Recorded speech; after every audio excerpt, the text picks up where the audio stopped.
안녕하세요. 가구에 대해 모든 걸 풀어드리는 남자 민수의 퍼니처 이야기입니다. 여러분은 집에서 휴식을 취할 때 어디에 많이 계시나요? 저 같은 경우에는 침대에 많이 누워 있는데요. 보통 이제 콘솔 게임을 한다거나 TV를 자주 시청을 하시는 분들이라면 거실, 아마 소파에서 보내는 시간이 가장 많으실 거예요. 모든 가구가 다 그렇겠지만 소파 같은 경우에는 가격대가 굉장히 천차만별이에요. 침대나 일반 서랍장 이런 가구들은 저가 제품이나 고가 제품이나 한번 구매를 하시면 오랫동안 사용을 하실 수가 있어요.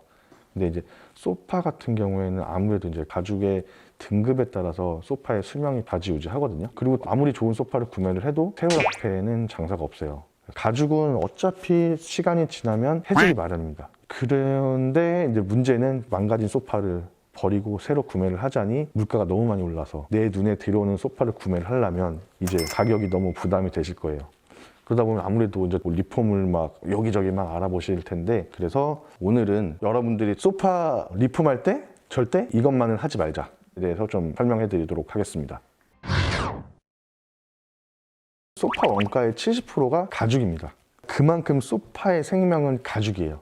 가죽도 천차만별인데 그 중에서 이제 인조 가죽을 많이 사용을 하세요. 앞서 1편에서도 제가 말씀을 드렸지만 인조 가죽은 좀 좋지 않습니다. 그러니까 기피하시는 게 좋아요. 식탁의자나 침대나 이런 건 인조 가죽으로 하셔도 되는데 소파는 인조 가죽으로 하시면 안 돼요. 기본적으로 인조 가죽은 종류가 다양합니다. 제가 알고 있는 것만 말씀을 드리자면 크게 세 가지가 있어요. 샤무드라는 것과 PU, PVC 이렇게 있는데요. 일단 샤무드에 대해서 말씀을 드리자면 샤무드는 기본적으로 극세사 재질입니다. 극세사 재질이기 때문에 굉장히 이게 촘촘해요. 얼핏 봐서는 가죽이랑 똑같거든요. 일반인들은 잘 구별을 못 하실 수도 있어요. 그리고 이제 두 번째는 PU. PU는 이제 폴리우레탄의 약자예요. 두께가 얇아요. 얇고 신축성이 좋습니다. 두께가 얇기 때문에 엠보스드 가죽처럼 가죽 특유의 그 무늬?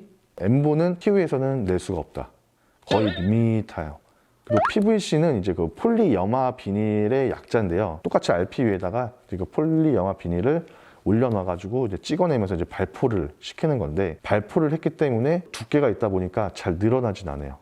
어쨌든 기본적인 마찰에도 약하고 열에 취약하기 때문에 그냥 단순히 천연가죽처럼 트거나 이런 방식이면 상관이 없는데, 말씀드렸듯이 RP 위에 접착을 한 거라 했잖아요. 그렇기 때문에 이게 나중에 접착면이 떠버려요. 코팅면이 옷에 막 달라붙기도 하고, 손으로 이렇게 딱 대면은 쫙 하면서 끈적끈적하게 되는 경우도 많이 있어요. 그래서 이제 아이가 있는 집은 절대 기피하셔야 됩니다. 왜냐면 아이들은 아무것도 모르고 먹을 수가 있거든요. 그래서 소파 리폼을 할 때는 인조 가죽으로는 사용을 하시지 말아라.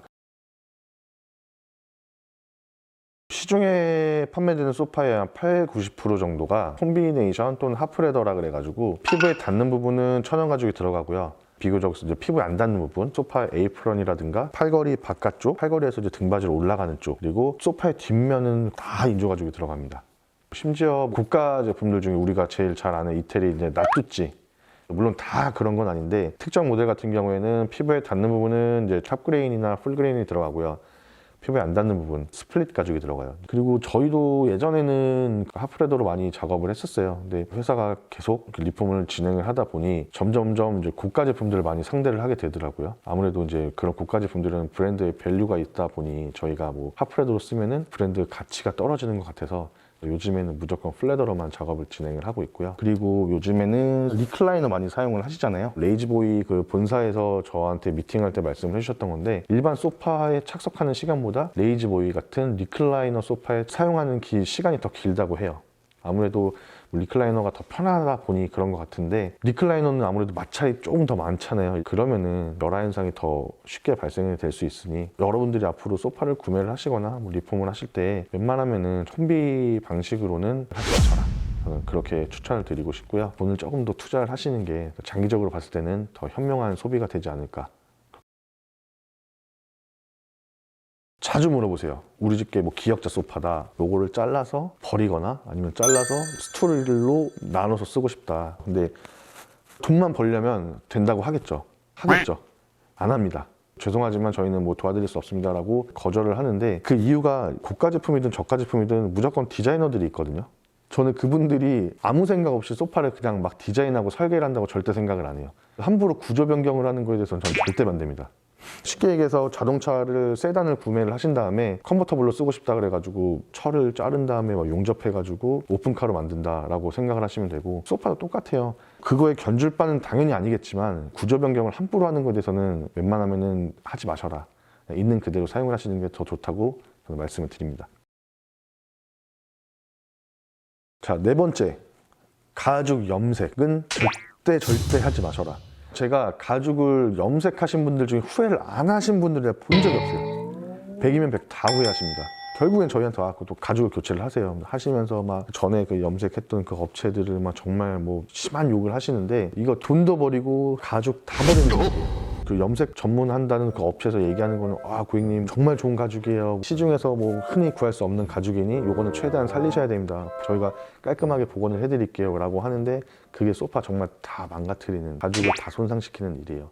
가죽이라는 게 종류가 굉장히 많습니다. 가죽을 딱 보고 이거는 원피가 어떤 거다라고 알 수가 없습니다. 물론 물소 같은 건 알 수가 있어요. 근데 그게 아닌 이상은 알기 되게 힘들고요. 그리고 기존 염색이 아닐린인지 뭐 세미 아닐린인지 피그먼트인지 바인더를 뭐를 썼는지 전혀 알 수가 없거든요. 근데 그런 건 싹 다 무시하고 어차피 나는 뭐 음면 갈아내고 새로 도포를 할 거니까 상관없다? 절대 아니죠. 그렇게 하시면은 6개월, 길게 쓰면은 뭐 1년까지는 쓰실 수 있을 거예요. 근데 국내에서 염색을 하시면 가죽 질감이 완전히 달라집니다. 뻣뻣해지고요, 딱딱해지고요, 가끔가다 손을 이렇게 만지면 이렇게 묻어나오는 경우도 있어요. 실력이 아무리 좋다고 하신들 가죽 그 본연, 터치감 이런 거는 절대 살릴 수가 없어요. 왜냐면 이게 저희도 염색을 했었거든요. 한 4, 5년 전까지만 해도. 지금은 다 그 사업을 정리한 이유가 있겠죠. 배보다 배꼽이 커요.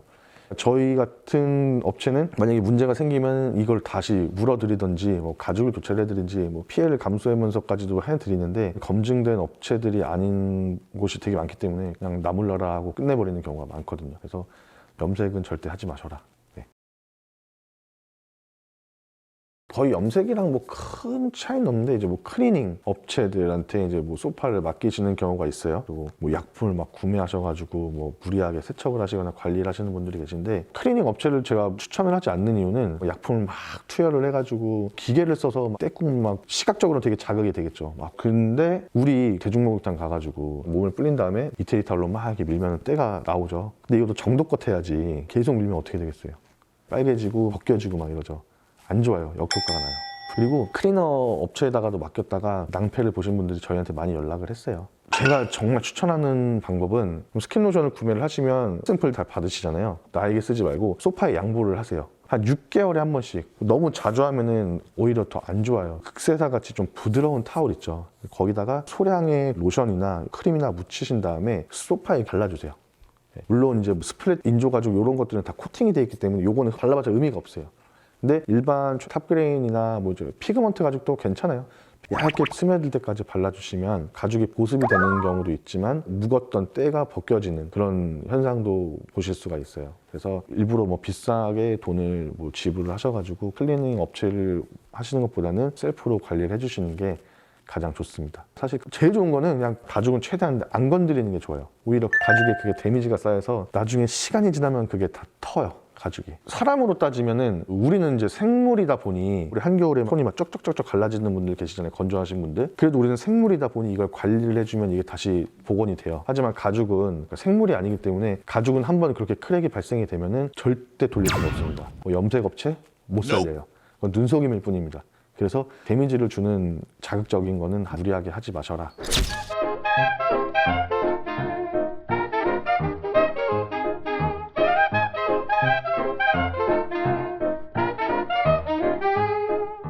네, 이상 소파 리폼 할 때 하지 말아야 할 것들을 알려드렸는데요. 소파 리폼을 고민하고 계시거나 소파를 뭐 구매를 하시거나 뭐 수리를 하려고 생각 중인 분들에게 조금이나마 도움이 되었길 바라고요. 혹시나 이거 외에도 좀 더 궁금한 게 있다거나 물어볼 게 있다고 하시면 댓글을 남겨주세요. 댓글을 남겨주시면 제가 바로 도와드리도록 하겠습니다. 제가 오늘 알려드린 거를 잘 참고하셔가지고 현명한 리폼 생활 하시길 바랍니다. 네, 그럼 저는 다음 영상으로 찾아뵙겠습니다.